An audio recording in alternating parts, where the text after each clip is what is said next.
दोस्तों नमस्कार, स्वागत है आपका हमारे YouTube चैनल इंश्योरेंस पीडिया में। यहाँ पर आपको सभी जानकारियाँ बहुत ही आसान से मिलती हैं। अगर ये वीडियो अच्छा लगे तो लाइक करें और सब्सक्राइब करें। आज हम बात करेंगे LIC के प्लान नंबर 936 जिसका नाम है जीवन लाभ। LIC का जीवन लाभ एक लिमिटेड प्रीमियम एंडोमेंट प्लान है। तो शुरू करते हैं सबसे पहले एलिजिबिलिटी से या पात्रता से। तो इसके लिए जो मिनिमम एज है वह 8 साल कंप्लीट होनी चाहिए। मतलब 8 साल का बच्चा इसमें पॉलिसी ले सकता है। उसमें प्रस्तावक होना चाहिए। प्रस्तावक माँ बाप या दादा हो सकते हैं। पॉलिसी टर्म है उसमें 3 साल। 3 ऑप्शन मिलते हैं, ऑप्शन 1, 2, 3। पहला ऑप्शन है 16 साल की पॉलिसी ले सकते हैं, दूसरे में 21 और तीसरे में 25 साल की पॉलिसी ले सकते हैं। जो 16 साल की पॉलिसी ली है उसमें 10 साल प्रीमियम चुकाना होगा, 21 साल के लिए 15 साल प्रीमियम चुकाना होगा और 25 साल की जो पॉलिसी है उसमें 16 साल ही प्रीमियम चुकाना होगा। मैक्सिमम एज है वो 16 साल की पॉलिसी के लिए 59 साल, 21 में 54 साल और 25 साल की पॉलिसी के लिए 50 साल की आयु तक कोई भी व्यक्ति यह पॉलिसी करवा सकता है। अब बात करते हैं सम एश्योर्ड की। तो इस प्लान में मिनिमम सम एश्योर्ड है वह है 2 लाख और जो मैक्सिमम सम एश्योर्ड है उसकी कोई लिमिट नहीं है। अब हम बात करेंगे इसमें कौन कौन से राइडर्स उपलब्ध हैं। इसके अंदर 5 तरह के राइडर उपलब्ध हैं। वह पॉलिसी होल्डर की इच्छा पर निर्भर करता है कि वह कौन सा राइडर लें। जो पहला राइडर है वह है ADDB राइडर या accidental death and disability benefit rider. दूसरा जो राइडर है वह है एक्सीडेंटल बेनिफिट राइडर। तीसरा राइडर है न्यू टर्म एश्योरेंस राइडर और चौथा जो राइडर है वह है new critical illness benefit rider. और जो 5वां राइडर है वह है PWB राइडर या प्रीमियम वेवर बेनिफिट राइडर। इसमें अगर बच्चे की प्रस्तावक की मृत्यु 18 साल पूर्ण होने से पूर्व हो जाती है तो उसका प्रीमियम 18 साल की आयु तक माफ़ कर दिया जाता है। अब हम बात करेंगे एग्जाम्पल से। इसमें यह है मिस्टर चौधरी जिनकी उम्र है 25 साल और यह 2 लाख की पॉलिसी लेना चाहते हैं और इनकी पॉलिसी है वह 25 साल की ये पॉलिसी लेना चाहते हैं। अब हमने बात करी थी जैसा कि 25 साल की पॉलिसी के लिए 16 साल ही प्रीमियम चुकाना होगा।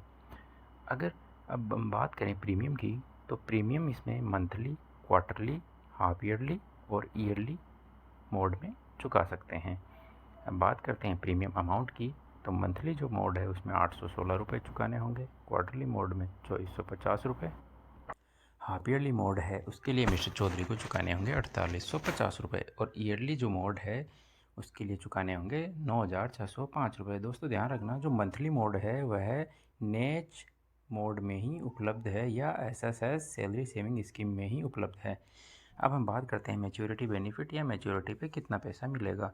तो दोस्तों मैच्योरिटी में पता है जैसा कि sum assured plus bonus plus final addition bonus मिलता है इस प्लान में। तो सम एश्योर्ड इस प्लान में हमने लिया था 2 लाख रुपये, बोनस होगा 2,35,000 रुपये और फाइनल एडिशन बोनस है 90,000 रुपये। अब आप सोच रहे होंगे कि बोनस 2,35,000 कैसे हुआ। तो बोनस की रेट है वह 47 रुपये पर 1,000 रुपये है। तो 2 लाख का जो सम एश्योर्ड है उस पर बोनस बनेगा 2,35,000 रुपये और FAV की रेट है 450 रुपये 1,000 रुपये। तो बन गया 90,000 रुपये। और जो ये बोनस की रेट है 47 रुपये, यह बोनस हर साल डिक्लेयर होता है। तो यह हमने 2020-21 के हिसाब से लिया है। तो टोटल जो मैच्योरिटी अमाउंट है वह बन गया 5,25,000 रुपये। अब हम बात करेंगे डेथ बेनिफिट के बारे में।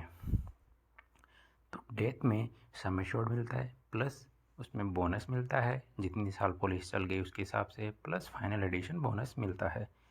प्लस इसके अंदर अगर पॉलिसी होल्डर ने टर्म राइडर लिया है तो उसका अमाउंट मिलेगा। अगर मान लो इस प्लान में 2 लाख रुपए का टर्म राइडर लिया है तो 2 लाख रुपए और ऐड होंगे। और अगर डेथ इनकी एक्सीडेंटल डेथ होती है तो इसमें ADDB का राइडर जो लिया है उसका अमाउंट और ऐड आ जाएगा। तो 2 लाख का जो सम एश्योर्ड है उसमें ADDB का राइडर का अमाउंट होगा 2 लाख रुपये। अब बात करते हैं सरेंडर की और लोन की। तो सरेंडर 2 साल का प्रीमियम चुकाने के बाद होगी। हालांकि इसमें नुकसान होता है पॉलिसी होल्डर को और जो लोन है वह भी 2 साल का प्रीमियम चुकाने के बाद ले सकते हैं। ग्रेस पीरियड की बात करें तो ईयरली, हाफ ईयरली और क्वार्टरली के लिए 30 दिन का ग्रेस पीरियड होता है। दोस्तों ध्यान रखना ये 30 दिन है ना कि 1 महीना। और मंथली जो मोड है उसमें 15 दिन का ग्रेस पीरियड होता है। टैक्स बेनिफिट है वह 80C के अंतर्गत 1.5 लाख रुपये तक इसमें टैक्स बेनिफिट ले सकते हैं। और जो मैच्योरिटी बेनिफिट है वह भी उस पर भी कोई टैक्स लागू नहीं है। तो यह भी सेक्शन 1010D के अंतर्गत छूट है।